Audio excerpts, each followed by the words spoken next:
Hi hello welcome to I four education.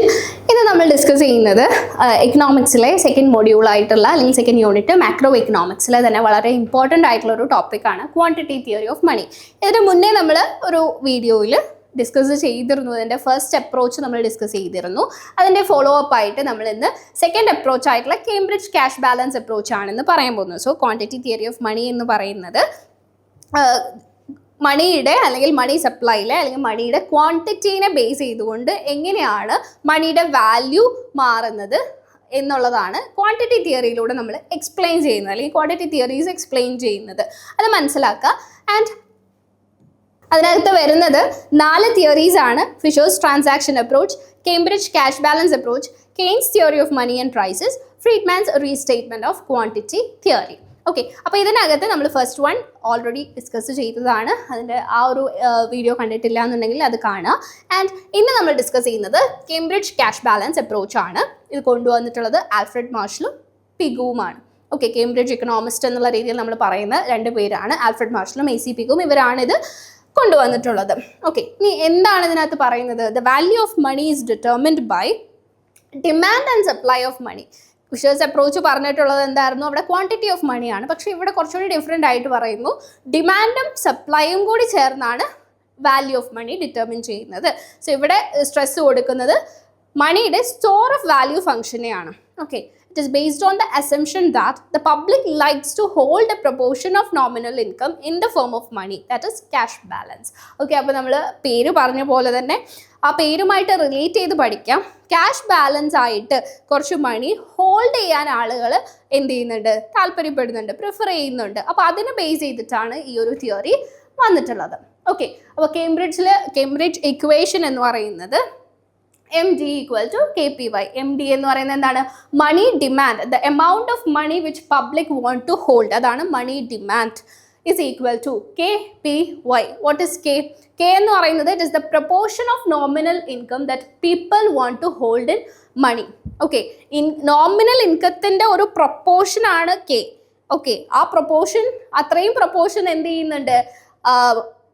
മണി ആയിട്ട് തന്നെ hold ചെയ്യാൻ ആളുകൾ പ്രിഫർ ചെയ്യുന്നുണ്ട്. ആ ഒരു പ്രൊപ്പോർഷനെയാണ് നമ്മൾ K ആയിട്ട് കൊടുത്തിട്ടുള്ളത്. ഓക്കെ, ദെൻ PY എന്ന് പറയുന്നത് നോമിനൽ നാഷണൽ ഇൻകം ആണ്.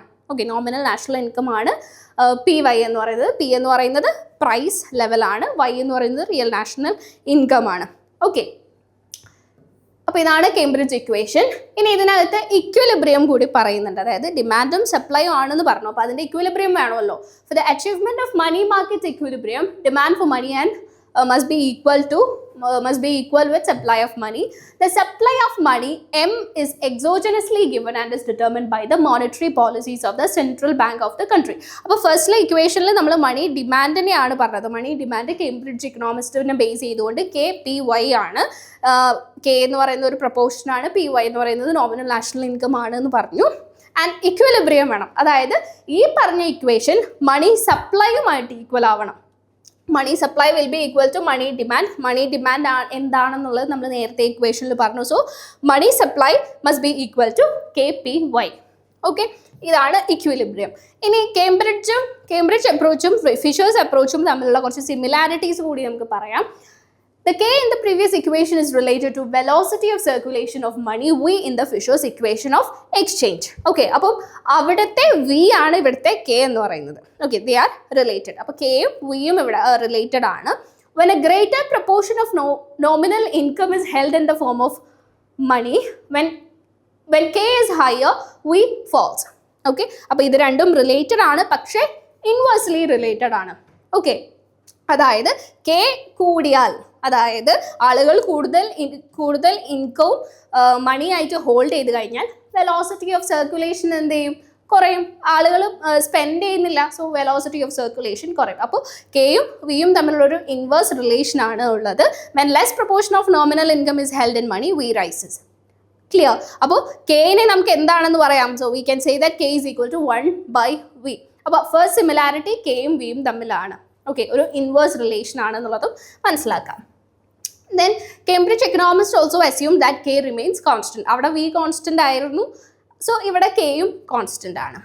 Due to their belief that wage price flexibility ensures full employment of resources, the level of real national income was also fixed, corresponding to the level of aggregate output produced by full employment of resources. അപ്പോൾ full employmentും wage price flexibilityയും ഒക്കെ ഇവിടെയും assumption ആയിട്ട് വരുന്നത് കൊണ്ട് തന്നെ എന്തും ഇവിടെ constant ആണ്. ലെവൽ ഓഫ് നാഷണൽ ഇൻകം ഇവിടെ കോൺസ്റ്റന്റ് ആണ്, വൈയും ഇവിടെ കോൺസ്റ്റന്റ് ആണ്, കെയും കോൺസ്റ്റന്റ് ആണ്.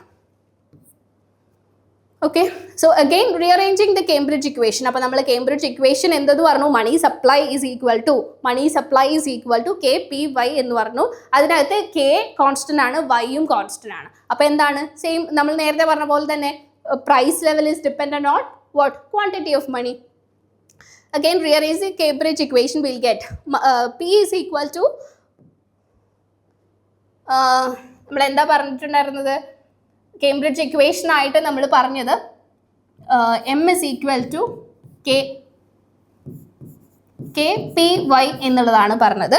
ഇതിനെ റീഅറേഞ്ച് ചെയ്ത് കഴിഞ്ഞാൽ ഈ കെനെയും ഇങ്ങോട്ട് കൊണ്ടുവരാം, അല്ലെങ്കിൽ വൈനെയും ഇക്വേഷൻ ഈക്വൽ ടുവിൻ്റെ ഇപ്പുറത്തേക്ക് കൊണ്ടുവന്നു കഴിഞ്ഞാൽ will get price level is equal to 1/k into m by y എന്ന് നമുക്ക് കിട്ടും.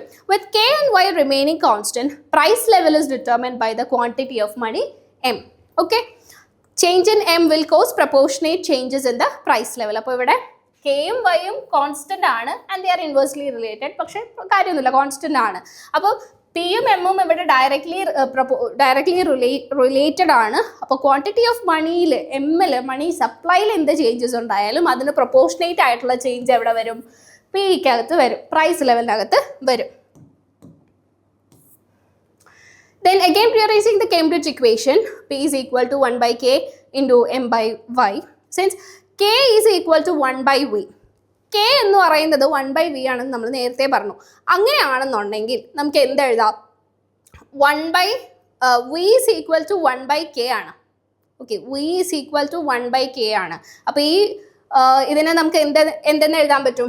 p is equal to v into m by y എന്ന് എഴുതാലോ.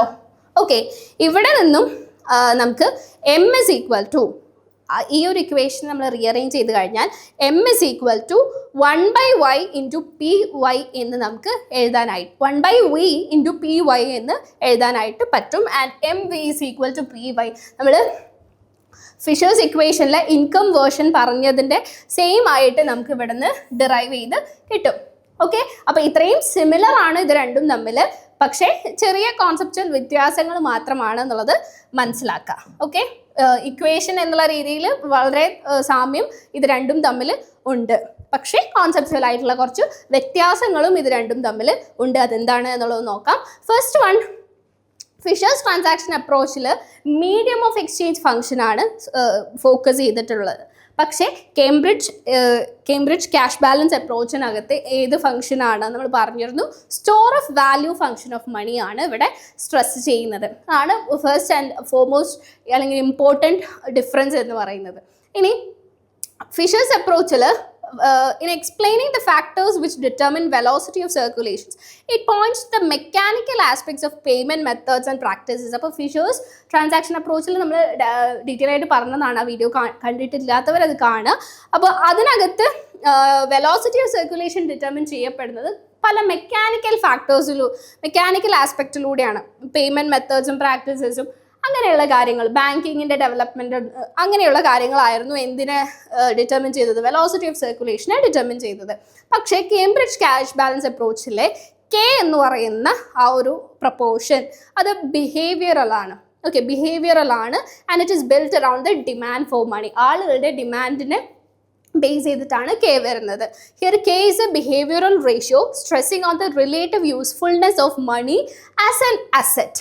ഓക്കെ, അപ്പോൾ ഇവിടെ ജസ്റ്റ് ട്രാൻസാക്ഷൻസ് അല്ലെങ്കിൽ എക്സ്ചേഞ്ച് ഫംഗ്ഷൻ മാത്രമാണ്. ഇവിടെ എന്താണ്? സ്റ്റോർ ഓഫ് വാല്യൂ ആണ്, money as an asset. Okay, അപ്പോൾ ഇത് രണ്ടുമാണ് ഇത് തമ്മിലുള്ള കോൺസെപ്റ്റുവൽ ഡിഫറൻസ് എന്നുള്ളത് മനസ്സിലാക്കുക. So this is it. Cambridge approach ഇത്രയുമാണ് പറയാനുള്ളത്. മനസ്സിലായെന്ന് വിചാരിക്കുന്നു, ആ കമ്പാരിസണൊക്കെ മനസ്സിലായെന്ന് വിചാരിക്കുന്നു.